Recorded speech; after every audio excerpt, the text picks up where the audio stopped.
Good morning, you all.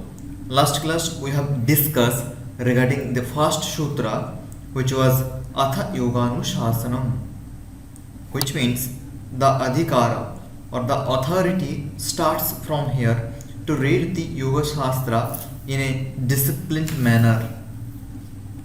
Next sutra explains the definition of yoga, which is yoga chitta vritti nirodhaha. This sutra made up four phrases or four padam. They are yoga, chitta, vritti, nirodhaha. Yoga means samadhi.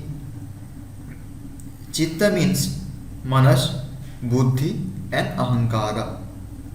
Vritti means function of the chitta. And the function of mind is to think. Function of the buddhi is to decide what is right and what is wrong, what is good or what is bad. And the function of ahankara is feeling I-ness or ego. Nirodha means restraining or stopping.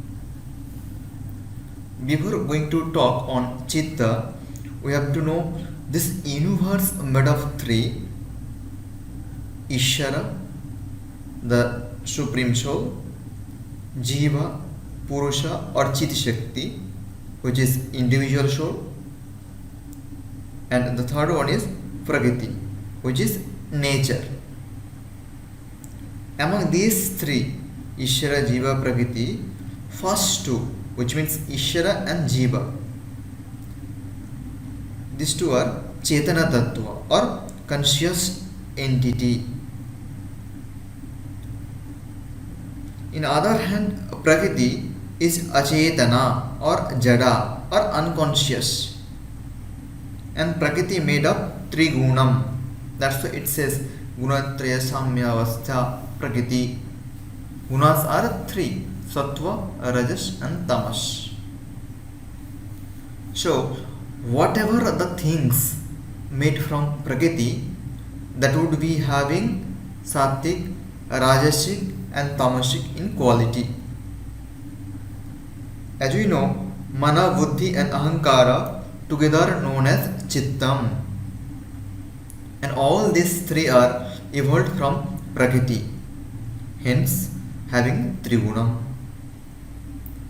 And based on Triguna, Chitta categorized in 5 stages.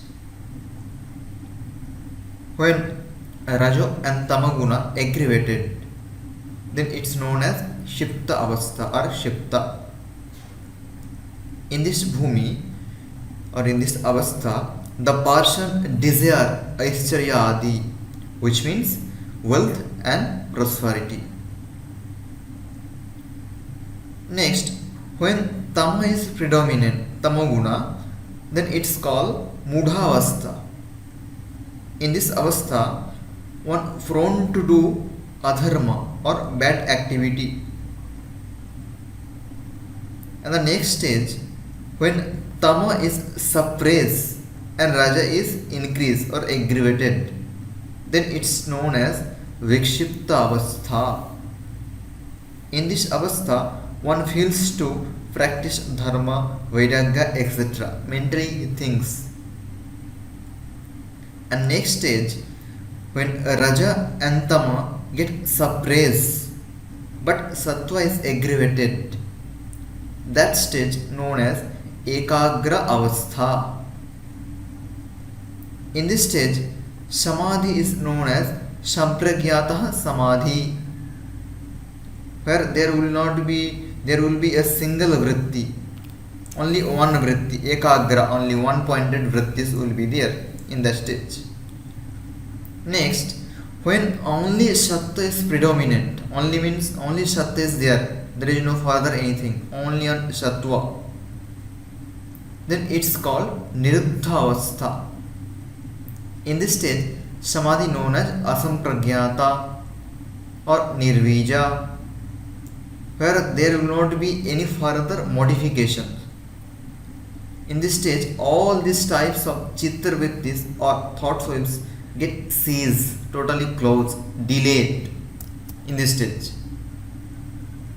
That we have to know. Everything becomes zero, that's called yoga. When all chitta vrittis become zero, in that stage is known as yoga. Only on the present ultimate bliss only we can feel the present ultimate bliss. For example, MBA guy, if he get 100% in MBA exam, then he will get first rank, isn't it?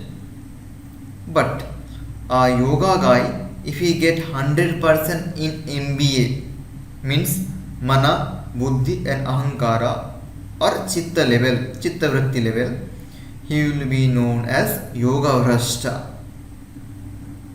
And a guy get 0% in the level of chitta vritti, then he will be known as yogi. So the main aim of yoga is making the chitta vritti as zero. Tasyapi niradhe sarva niradhat. When all these vrittis get cease, that is called nirvija level, nirvija samadhi. So which is the ultimate aim of yoga. So at the end we can tell the overall meaning of this sutra is the elimination of the modification of the chitta is yoga. The elimination means the cutout or the minus means cutting, fully deleting or slicing of the modification, means different types of modification are there of chitta, thoughts, different types of thoughts, good, bad. So all these things, the modification should get ceased where? In the level of chitta. So chitta will get purified. That stage is known as yoga, which is ultimately called as samadhi.